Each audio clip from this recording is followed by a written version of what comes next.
Hello guys and welcome back to the channel. Before you even go anywhere, I want you guys to hit that subscribe button down below and click the bell so you get notifications for upcoming videos. But today, it has been about 3 years since I've done a proper detailed walkthrough of the Built Not Bought truck, and a lot has changed in that time, so we're going to do exactly that today. I get asked everyday questions on Instagram and Facebook about different things about the truck, so hopefully this video will try and keep it very detailed but very quick as well, so we don't hang around too long. Yeah, without further ado, let's get into it.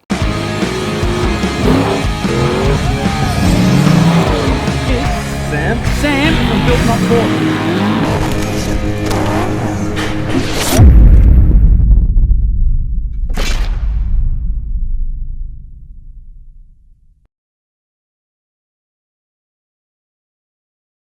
Now version 2.0 of the Patrol has just been released, and if you want to be the first in the country to see it, I'm going to be at the BNB Open Day. I can't believe it, I've been in Queensland almost a year and still haven't been to a single event. So it's going to be on the 28th of November, which is a Saturday from 9 till 2 p.m. It's down at the BNB HQ, which is in Brendale, Queensland, obviously. So if you want to come down and see the truck in person, have a chat, get a photo, maybe sign the door. I'm going to have a bunch of merchandise there. We've got our new summer range coming out, so come and be one of the first to grab some of that. We've got a bunch of giveaways on that day happening as well. We're raising money for Beyond Blue. There's activities. We've got the tyre change competition. We've got a flex ramp competition. We've got food. We've got drinks. Have I said enough yet? Oh, I reckon you should come down. It's going to be an amazing day. Heaps of street parking, heaps of space. Come down. There's not just me. There's a bunch of other people coming down as well. Special guests. So it's a ripper day. Come down. We'll see you there. Alrighty, so we'll start with the outside. Basically, we'll do a walk around the outside. Then we'll go probably engine bay, then interior, then canopy, and then underneath. So, bull bar, completely custom made, well not completely. I've kept the kind of winch housing factory so I can take the winch with a cradle. I don't have the winch in there at the moment, got to get one of them. But I've changed the wings up just to kind of freshen up the look. That was all handmade. Indicators are sort of a progressive indicator, so they come on like the Audis there from Road Vision. What else we got? Just put these little Allen keys in there. Allen, a couple of Steves in there. And then we've got the steady spotties. So I've just added a third one, but they're the same spotlights I had, the 9 inches on there. And I've got a light bar up on the tents as well. What else is in here? That's about it. New plates, ridiculously expensive in Queensland. All right, the grille, I'm gonna put a 2020 Patrol one in. Haven't got one yet, but that'll should fill that gap to kind of bring it down lower. One of the last things to do on this. Headlights I get asked about all the time. Now me and a mate imported a bunch of these and they're gone. You can't get them anymore, but you can get basically the same sort of thing from places like Aurora Fabrication, Mix HID Retrofits, any kind of light places like that, but they've been around for a while. We'll go around the side. Oh, the whole wrap, obviously. Elephant in the room, that was done by SS Sign, so that's been done recently. The snorkel, twin snorkel, they are both plumbed up. That was done by Axis Fabrication in WA. Got a couple of clear view mirrors on here. We've changed the door handles to chrome, which I'm thinking maybe black because of the new wrap, but they are chrome. The tent and awning, it's all Alu-Cab stuff. So we've got the Alu-Cab Shadow On 270-degree awning, full freestanding, and then the Alu-Cab tent, which just pops up, amazing. Up there on top there is a Red Arc solar panel as well, which is actually their blanket, which I've glued down. We're sort of trialing that with Red Arc to see how it can handle the punishment of being there full time. The tray was the original tray, which was hand built years ago. We're talking 4 or 5 years ago. The tray, very soon we're getting a new one made, but that's top secret to be coming soon. A couple of spares, we'll get into wheels and tires later when we do underneath. And I think that's sort of about it for the outside. I mentioned the last rig rundown. These are the bolt-on clip-on flares for a Patrol, but I've gone and fiberglass glued and bogged them in, so it's all kind of one flush piece, bit of a subtle change on there. And then the hood scoop is just a reverse cowl to give it sort of that street machiney look, because that's sort of the whole taste of this car is a bit of muscle car, bit of four-wheel drive, street machiney kind of vibes, race car, I don't know, a bit of everything. Everything I love. All right, let's go under the bonnet. People have many questions about my stock 3-litre. Alrighty, so under here, it was originally a 3-litre. I didn't mention at the start what the car was. So it's a 2008 DX coil cab ute Patrol, and it was an ex-mining vehicle. You can still see a bit of red dust in the nooks and crannies I couldn't get to. But pulled the 3-litre out, and this is an L98, so it's a 6-litre. Engine conversion was done with all Marks adapters gear. Obviously everything was done at home in the shed. I'll quickly rattle off the internals because people ask me about that all the time. So the whole engine was fully built from the ground up, right down to the block, all machine, everything, all the rotating assembly's been balanced. It's got CP Corello pistons. They're 13cc dish pistons, a low yield static compression ratio. We've got Scat H-beam rods, all CP Corello tri-metal bearings. The cam package was a Harrop H02 cam to match the supercharger, which is a Harrop 2300. That come with all the injectors, rails and everything to suit that kit. The heads are Higgins racing heads. They're ported and flowed, stainless steel valves, all that good stuff. Lifters, hydraulic lifters. What else is being? I'm gonna forget some stuff. I didn't change the oil pump. It's a stock oil pump, which if I was to build this again, I'd go a high volume oil pump. What else? We've gone a smaller top pulley, a bigger crank pulley. It's 10% overdriven to just wind that boost up, because that static compression ratio with the pistons means I can run a lot more boost. The latest tune it's had was 650 at the wheels, but they were on 32s, I think, street tires. Yeah, we'll chuck it on a hub dyno on that and see what the numbers really are. The gearbox is a Nissan manual, just a standard manual. I used to run the overdrive 5th gear, but I found with this setup, the standard ratio 5th gear has been a lot better, so I've kept it at that. Been through 2 or 3 gearboxes. It has been auto for a year, didn't really like it. It got hot, didn't have the engine braking. Just, I don't know, it just wasn't really, it's easier to drive and it made sense off-road, but it just wasn't, it's not a daily, like I wanted to drive the thing, you know, and just have that ability, like if you needed a jump start and things like that. So hopefully that covered everything with the engine. Torque was about, I think it was about 980 Newton meters, almost cracked 1,000. Under here, what else we got? So the dual snorkel, mate Churchy's tigged up all the airbox, massive airbox, big Canon air filter. Both snorkels are plumbed in into the intake. What else we got? The dual battery system was pulled out to add that, so we've just got a single starter and then the second battery in the Canopy. We've also got the Marks Adapters hydraulic brake boosters, so we've gone away from the vacuum pump just to help those brakes. So we've got the hydraulic system which plumbs into your power steering lines. We've got an AdRad radiator, also the AdRad intercooler for the supercharger. The radiator is running twin 16-inch spool thermo fans. There's so much going on here. I really want to remember everything, but I think that is about it. All right, that should wrap it up for under here. We'll go inside the car now. Alrighty, so inside the vehicle. Now, I'm gonna try and go from right to left because I feel like I'm forgetting a lot of stuff. It's been a 3-year build and so much has changed.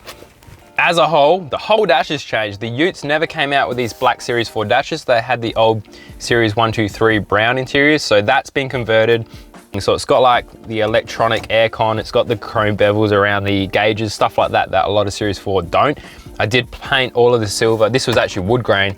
Wood grain silver bits have all been painted black just to clean it up.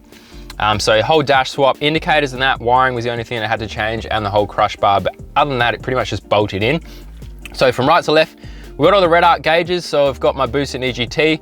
People ask, why is it red? It's because the EGT gauge isn't hooked up. Being a diesel, not being a diesel, I don't really need the EGTs. And then we've got oil pressure and temperature, engine temperature, and then we've got my battery voltage as well. So they're all alarms as well, so they kind of beep when they get to a certain point, which is good.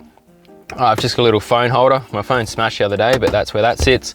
And then we come across, we've got a Parrot Asteroid Smart. So this is where there's a little glove box, but I've put a head unit in there, and that hooks up to my OBD and runs all my diagnostics. I can see engine RPM, I can see O2 sensor readings, like anything I want, clear fault codes, all that kind of stuff.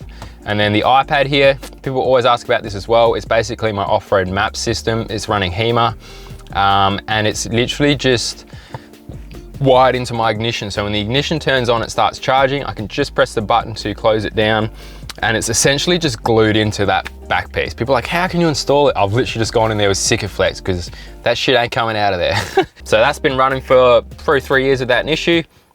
iPad mini, by the way, not a standard one. Next to that, I've got a physical bloody obnoxious alarm running both my gearbox temp and my engine temp, and it will beep when it gets too hot. I can set those levels. And also, this was a big thing when I had the auto. With the manual, not so much. With the UHF radio is a Uniden. A couple of years old now, but I love it because it's still got that repeat function, so I can hear conversations if I miss them because the car's so noisy. And that was from a few weeks ago, I reckon, that conversation. In here, there's a couple of chargers. So I've got USB chargers down here, which basically charges camera gear. I can do GoPros, my phone, all sorts of stuff. Up top roof console is just a real last minute custom made thing that I've wanted to change for probably 2 years now, but just haven't got around to it. We've got interior lights which are hooked up to your battery, so they always run. Right rear locker, front locker. This is my inclinometer. So on the other side here, there's a red arc inclinometer for pitch and roll. And then this one's for the spotlights. And then that's my reverse light. So none of them are labeled, but I just know what they all do because I've had it so long. And then normally it's just a bunch of camera gear. There's a couple of like little mounts and stuff. I got my microphone hooked up here at the moment. Different alarms, trackers, GPSs, all sorts of different stuff going on. What else? In behind the seats, there's all the electrical, which was originally built years ago and it stayed that way, but that runs all the relays for like fuel pump, ECU. There's a fuse block for the main and auxiliary battery for pretty much every accessory in the cab. So all the wiring's there. I can pull fuses, do fault finding, all that kind of stuff, and it's worked great since I built that. Stereo, just standard speakers. Oh, I've upgraded the door speakers, added a 12-inch subwoofer, and there is a Alpine sub 5-channel, and these tweeters have just sat there for ages and I don't really know what to do with them, but they're fine, they can chill.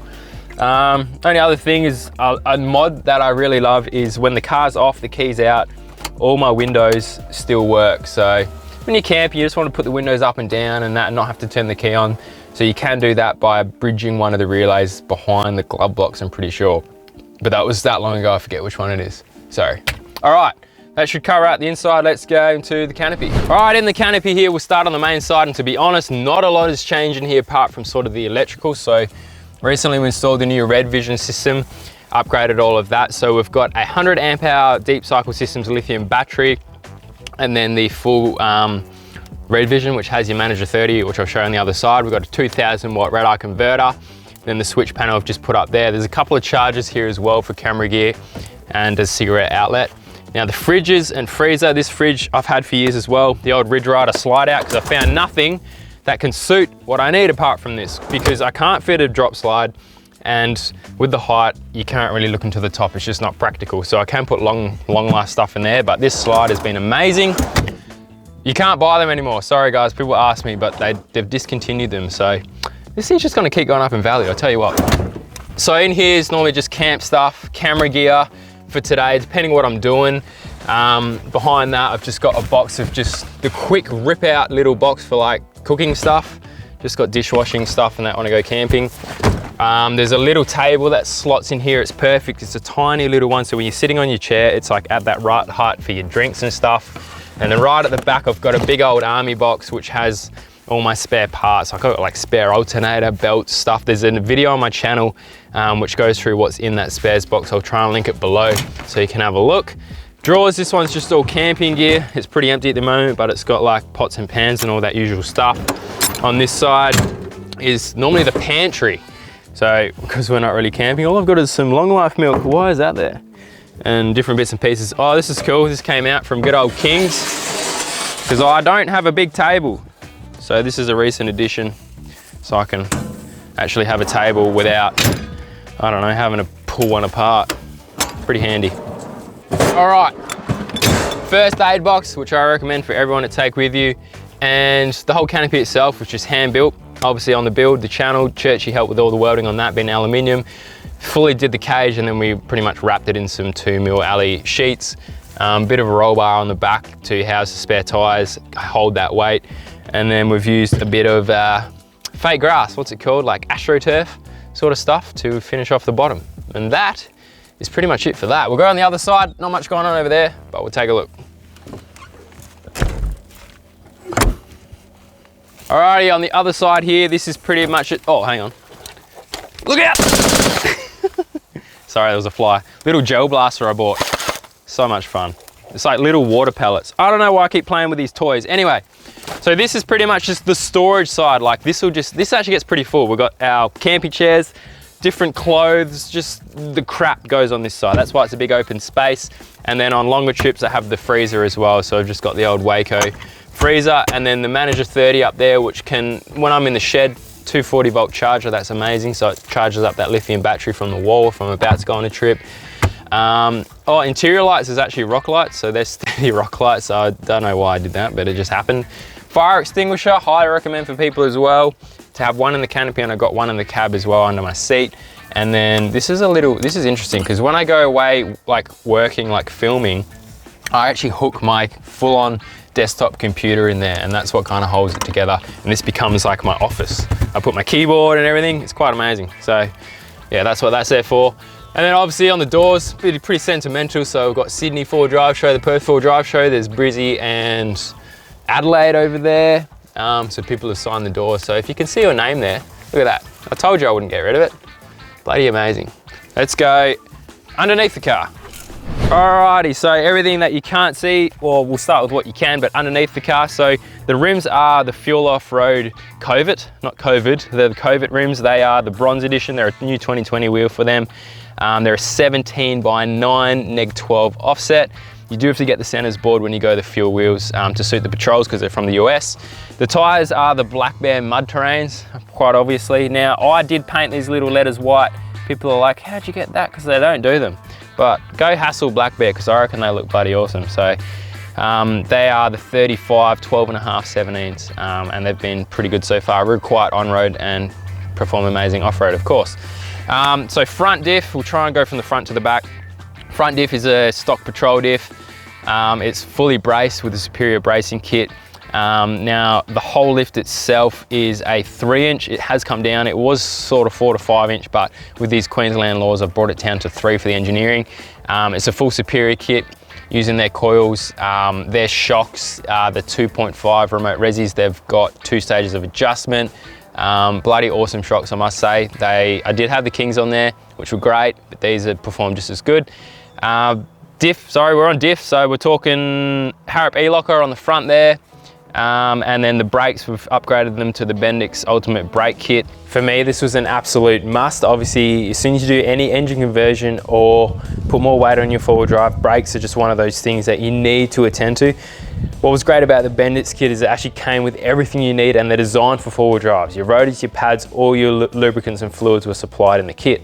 And that's about it for the front, I'm pretty sure. Obviously, we've got all superiors, steering arms, they've got their sway bar, drag length, all that kind of stuff. So let's go to the back. You want me to stay there? Yeah, perfect. You want me to hold a squat the whole time? No, you don't have to. I will, just for you. All right, cameraman said I got to hold the squat, it looked better. All right, so at the back end, geez, it's gonna be hard. I got this, start the clock. So at the back end, obviously the diff, the whole diff has changed. It was a H233 standard patrol diff. Now I've got the H260, which is out of the 4.8 patrols. I think some of the 4.5s. They're essentially just a massive monster, big axles, big crown wheel. I'm gonna stand up, this is ridiculous. And we have also got a Harrop E-Locker in there, which is quite rare. It's because it's such a bigger diff, they do make an E-Locker. The bracing, I did all myself, that's all been handmade. There's an episode on that as well, because you just don't make a kit for those diff because they're so different. Another big change I made is the superior long arm kit. So we've moved that arm forward to give you a lot more kind of on-road stability. It gets that arm nice and flat. And when it flexes, it's not trying to push the chassis up, it's pushing the car forward the way it's meant to go. Exhaust, that's under here as well. So the exhaust is a full custom made exhaust from Laxfab Lockie in Pittsworth, I think, near Toowoomba. He's done an amazing job. It's all 316 stainless, it's all got V-band joins. It's a 3.5 inch to a dual 3-inch, and then we've actually gone, the tips are a 4-inch dump because with the new tray, we're gonna make a little kind of board there to cover it and just have them poking out the back so they look nice and fat. There's a water tank under the tray. I think it's 90 litres. That's just literally gravity fed. There's a massive helicopter in the background. Fuel as well. Now with the Utes, the sub tank is already a 90 litre, which is massive. And then I've gone the Brown Davis long range tank, which I think is 138 litres, give me a total capacity of 238 litres. Sorry, that's a 148 litre main tank. And then the last thing is just the drawer in here, which is a bit more storage. There is an episode on what I keep in here, but I've basically just got spares. Tool Pro toolkit, that covers everything I need to kind of do things in the bush. Recovery gear, got their new kinetic ropes, D-shackles, soft shackles, pegs, just tyre repair kit, just a whole lot of stuff that pretty much I don't want in the car, dirty stuff, and keeps the weight down nice and low being under the tray there. There's those awesome exhausts. Yeah, look, that was really fast. I feel like I may have forgotten some stuff. No, I don't think I forgot anything. But I tell you what, in combination with this and the old rig rundown, hopefully I covered everything. But I did say on Instagram that I was gonna answer a few questions. So in the last hour or so, I did put a post up on my Instagram and we'll flick through some questions that I may not have answered already. How much does the car weigh fully loaded? I think the last time I got it weighed, it was at 3.4 ton, I'm pretty sure.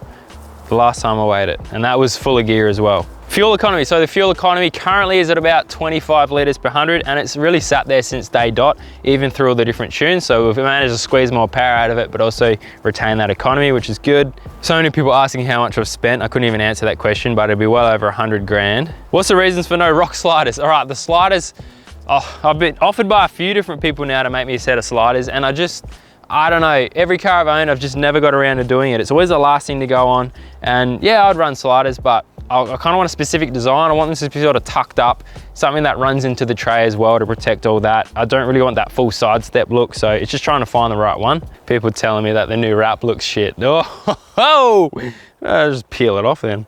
There's so many, but it's all questions we've answered. Does the Patrol ever overheat?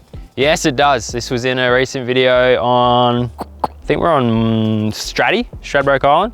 In the dunes, like you think about it guys, like this engine in this thing, like if that thing was in a Commodore, it'd be probably up around the 700-800 horsepower mark. Like that's like a race engine and it needs airflow. Race cars go faster around the track. So you can imagine putting a race motor in a heavy four-wheel drive, going down the beach in low range, maybe 40, 50 Ks an hour max of like wind speed. It just doesn't have enough airflow to cool it. So, and also in the sand, you're under load. So I'm at about 40, 50% like pedal percentage, throttle percentage.